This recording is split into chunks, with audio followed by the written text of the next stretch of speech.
Fala galera, um prazer tê-los aqui para mais uma videoaula de quem? Do professor Jubilu. E hoje eu tô aqui junto com a Uniaselv, que é referência em graduação EAD. E nós estamos aqui para falar com você sobre os assuntos da biologia que mais aparecem no Enseja. Eu já vou começar falando sobre um assunto que é extremamente frequente nessa prova, que é a fermentação. Só para você ter uma ideia, fermentação é o terceiro assunto que mais cai no Enseja, que mais cai na prova de biologia. Então você tem que tomar muito cuidado com isso. A fermentação, não sei se você lembra, ela é um processo bioquímico que está presente no nosso dia a dia, principalmente na alimentação, já que a gente utiliza o metabolismo de alguns seres vivos para conseguir preparar pães e também para conseguir preparar bolos. Isso mesmo, a gente usa o funcionamento do organismo de um ser vivo para fazer alguns alimentos que a gente adora. Mas Jubão, o que seria esse tal de metabolismo energético que você falou? Relaxa que eu vou te explicar agora. Na verdade, metabolismo energético nada mais é do que o conjunto de reações químicas que ocorre no organismo para satisfazer a sua necessidade energética. Ou seja, um organismo, para ter energia, ele faz uma série de reações químicas dentro dele. É isso que a gente chama de metabolismo energético. Por exemplo, nós, seres humanos, a gente se alimenta de diversos nutrientes para quê? Para a gente se manter vivo. E dentro do nosso corpo, esses nutrientes são o quê? Eles são metabolizados, ou seja, eles sofrem várias reações químicas e assim a gente consegue produzir energia. Então, por exemplo, alguns organismos, como é o caso das bactérias, como é o caso dos fungos, eles consomem moléculas energéticas, como é o caso da glicose, como é o caso de uma outra molécula chamada de galactose, e a partir daí, eles fazem a fermentação para conseguirem produzir energia. O mais interessante é que esse processo ele ocorre sem a presença de oxigênio. Anota aí, a fermentação ela ocorre sem a presença de oxigênio. E por isso a gente diz que a fermentação ela é anaeróbica, ou seja, ela não precisa de oxigênio para acontecer. E agora que você já sabe que a fermentação é um conjunto de reações químicas que visa produzir energia, nós vamos falar sobre dois tipos de fermentação, que é a fermentação alcoólica e a fermentação lática. Vem aqui com o Jubão para você entender melhor como é que acontece a fermentação alcoólica. Essa aqui é a reação de fermentação alcoólica, onde, por exemplo, o fungo, ele vai pegar aqui, ó, a glicose, ele come essa glicose, e essa glicose vai estar, por exemplo, ali na massa do pão, ali na massa do bolo, e aí, ao colocar essa glicose para dentro dele, ele vai fazer um monte de reações químicas com essa glicose, ele vai quebrar essa molécula. E ao quebrar essa molécula, ele vai produzir a moeda energética que ele gosta de usar, que é o famoso ATP. É isso aqui que ele quer produzir para ele. É isso aqui que vai dar energia para o fungo, para que ele possa fazer as suas atividades do dia a dia. Agora, ei, vem em mim. Perceba que durante a reação química, quando ela chega no final, ó, você tem a produção do etanol. E o etanol, ele é o quê? Ele é um álcool. Por isso que o nome disso aqui é fermentação alcoólica. Porque no final do processo, que não vai usar oxigênio, você produz ATP, mas você também produz um álcool. Você vai produzir etanol. E, ei, olha só, perceba também que no final da fermentação alcoólica, veja o que é liberado, ó. Uou! Veja o que é liberado, ó. Uou! Gás carbônico. E esse gás carbônico é fundamental, por exemplo, para fazer a massa do pão crescer, para fazer a massa do bolo crescer. Em 2017, caiu uma questão sobre a utilização do fermento biológico, que é composto por um fungo unicelular, para a preparação de pães caseiros. Olha só, gente. Os cozinheiros, durante a preparação dos pães, eles têm o hábito de colocar uma bolinha de massa dentro de um copo com água. E aí, a princípio, o que acontece é que essa bolinha de massa, ela afunda. E depois de um tempo, ela vai flutuar. Isso indica que a massa do pão, ela está pronta para ser assada. Agora, por que isso aconteceu? Isso aconteceu porque o fungo, ele fez fermentação usando o carboidrato da massa.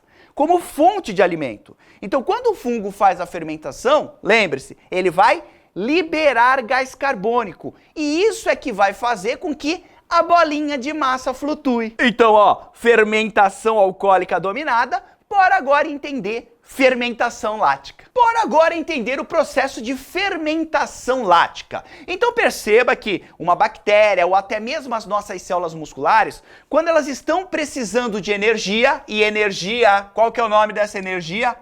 ATP. Então essas bactérias ou as nossas células musculares, elas podem pegar glicose, elas vão quebrar essa molécula de glicose, e durante essa quebra, você tem a formação da energia que a célula quer, que é o ATP, e depois você vai ter o produto dessa reação química, que é justamente o ácido lático. Então, justamente por produzir, ao final da reação, o ácido lático, é que esse processo aqui é chamado de fermentação lática. Lembrando que como isso aqui é uma fermentação, não tem a presença do oxigênio. Ela não vai usar o oxigênio para completar todas as suas etapas. Um detalhe interessante é que a fermentação lática ela é muito utilizada, sabe onde? Na produção de queijos, na produção de iogurtes, na produção de coalhadas. E também existem situações em que as nossas próprias células, elas fazem fermentação lática. Isso mesmo, como é o caso, por exemplo, das nossas células musculares, que quando são assim submetidas a um grande esforço, o que acontece é que elas usam o recurso da fermentação lática para conseguirem produzir energia para os nossos músculos. E o mais legal é que você consegue perceber quando as suas células musculares estão fazendo fermentação lática. Porque o músculo começa o quê? Você está lá, come on! O que acontece com o músculo? Ele começa a queimar durante o esforço. E aí depois o que vai acontecer? No dia seguinte ele está todo dolorido por conta justamente da produção do ácido lático, que é o produto da fermentação lática. Agora que você já domina o assunto fermentação, bora falar do segundo assunto que mais cai em biologia no Enseja, que é a teoria da seleção natural, que foi criada, não sei se você lembra, pelo grande Charles Darwin, né? Um grande nome aí da biologia. A seleção natural, ela diz o seguinte, ela diz que os indivíduos que estão mais bem adaptados a um determinado ambiente, eles têm mais chance de sobreviver. E, consequentemente, eles têm mais chances de o quê? De passar as suas características adiante, de passar as suas características mais vantajosas para os seus descendentes. Bora então ver um exemplo com base numa questão que já caiu no Enseja. Na verdade, caiu no Enseja de 2017. A questão, ela trazia um exemplo clássico de seleção natural que ocorreu numa espécie de mariposa. Antes da Revolução Industrial, era observado na cidade de Manchester, que fica na Inglaterra, a predominância de mariposas que tinham a cor clara, coloração mais clara. Então, antes do período industrial, era a mariposa que mandava no lugar. O que aconteceu é que com o tempo, depois da Revolução Industrial e com a chegada das indústrias, foi observado uma redução nas mariposas de cor clara e, consequentemente, um aumento nas mariposas de cor escura. E a questão que caiu no Enseja, ela perguntava justamente qual o conceito evolutivo que está sendo evidenciado com a predominância de mariposas da coloração escura. O que será que aconteceu? E obviamente que a resposta é seleção natural. Bora dar uma filosofada para deixar isso mais claro na sua mente. Vamos pensar que quando as indústrias chegaram lá na Inglaterra, elas emitiam o quê? Fumaça. E nessa fumaça tem fuligem. E essa fuligem, ela fez o quê? Ela deixou os troncos das árvores mais escuros. E aí o que aconteceu é que as mariposas escuras, elas conseguiam se camuflar melhor. O passarinho que gosta de comer mariposa, ele não conseguia mais ver a mariposa escura. Só que ele conseguia ver quem? A mariposa clara, que ficou extremamente escancarada e mostrando, ei, passarinho, eu estou aqui, pode vir me comer. E o que aconteceu foi que a população de mariposas claras foi sendo reduzida e as escuras acabou aumentando muito. Então o que a gente pode dizer? A gente pode dizer que as mariposas mais escuras, elas estavam mais bem adaptadas a um ambiente poluído. elas estavam mais preparadas àquele ambiente cheio de fumaça. Essa característica, ser uma mariposa escura, ela se tornou o quê? Uma vantagem no ambiente. E essa vantagem, essa característica, ela foi passada para as gerações seguintes. E assim, a quantidade de mariposas escuras, ela foi aumentando. Entendeu? Agora então que, seleção natural está dominada, vamos deixar ela para trás e vamos para o assunto que mais cai em biologia no Enseja, que é a preservação ambiental. Esse assunto, ele na verdade não cai no Enseja, ele despenca. E obviamente que para a gente preservar o meio ambiente, a gente precisa ter estratégias que diminuam ou minimizem ao máximo os impactos que a gente gera. Principalmente os impactos que a gente gera produzindo lixo o tempo todo. E já para entrar, de cabeça nesse conceito da preservação ambiental, eu quero trabalhar contigo o conceito dos 3 R's. Já ouviu falar disso? Os 3 R's, eles são o seguinte, eles são a base de um pensamento ecológico para a gente cuidar melhor do nosso planeta. E esses 3 R's significam o quê? Reduzir, reutilizar e reciclar. É fato que o ser humano ele faz o quê? Ele extrai os recursos da natureza, utilizando muitos desses recursos como matéria-prima. Para quê? Para suprir as suas necessidades e conseguir sobreviver. Só que os cientistas ambientais, eles já vêm alertando há muito tempo que essa conta ela não está fechando. Ai, como assim, Jubão? O que você quer dizer com isso? Como assim a conta não está fechando? A conta ela não está fechando porque nós, seres humanos, a gente explora muito mais do que a natureza é capaz de produzir. Existem, obviamente, ciclos naturais que precisam ser respeitados. Por exemplo, a reprodução dos peixes é um ciclo natural que tem que ser respeitado. Se a gente pesca muitos peixes, não dá tempo deles se reproduzirem, eles não produzem novos peixes e o que acontece é que daqui a pouco não tem mais peixe para a gente pescar. Então precisa respeitar esse ciclo natural da reprodução dos peixes. E também a gente precisa pensar no processo de degradação dos resíduos descartados no meio ambiente, como por exemplo o plástico. Quando você joga um plástico no meio ambiente, ele pode ficar lá por 400 anos. Certamente, os brinquedos de plástico que você teve, eles estão no planeta até agora. Então pensa aqui comigo. Para que o material seja produzido, obviamente a gente utiliza o quê? Recursos naturais. Vamos pegar como exemplo aí o papel. O papel vai usar a celulose que tem onde? Que tem na árvore.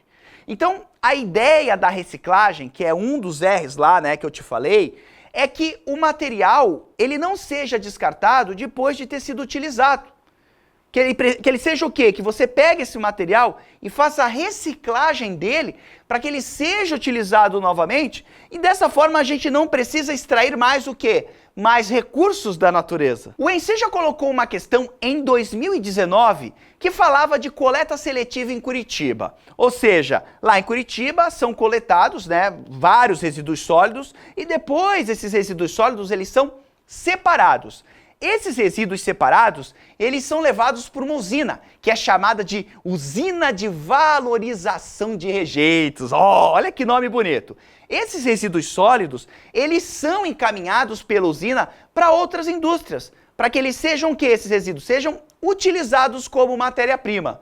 O papel, por exemplo, ele vai ser encaminhado para uma indústria papeleira. O ferro, ele vai ser levado para as siderúrgicas. O vidro transparente, ele vai para as cristaleiras. O vidro colorido vai para as fábricas de garrafas. O alumínio vai para as indústrias de metais não ferrosos. E as garrafas plásticas, elas vão para diferentes tipos de indústrias. Então, isso é um exemplo clássico de reciclagem, de você pegar aquilo que iria virar lixo e reutilizar ele para que você não use o quê? Matéria-prima da natureza. E assim a natureza tem tempo de se reciclar também, tem tempo de se recuperar dessas nossas extrações de matéria-prima. Inclusive, essa questão que caiu em 2019, ela perguntava o tipo de tratamento de lixo que a usina de valorização fazia nesses resíduos. E agora você sabe que a resposta é o quê? A resposta é reciclagem. Guarde que a reciclagem, ela consiste na transformação da estrutura do resíduo sólido que não seria aproveitado para que ele se torne o quê? matéria-prima para a produção de novos produtos. Então eu pego uma garrafa velha lá, uma garrafa de refrigerante, transformo ela de novo em matéria-prima para que ela seja novamente essa matéria-prima reutilizada na fabricação de outros produtos. Entendeu o conceito de reciclagem? Isso cai demais na prova, cuidado! Aliás, já que eu estou falando aqui de reciclagem, é sempre bom lembrar que o Brasil, ele é o país que mais recicla latinhas de alumínio no mundo. Você sabia disso? Só que o Brasil não ocupa essa posição mundial porque a gente é desenvolvido, né, e tem uma consciência coletiva voltada para a redução dos impactos ambientais. Mas, na verdade, sim, pela condição social das pessoas que dependem da renda gerada pela reciclagem. Só para vocês terem uma ideia, a lata de alumínio, ela possui um valor 2 vezes maior que a garrafa PET de plástico.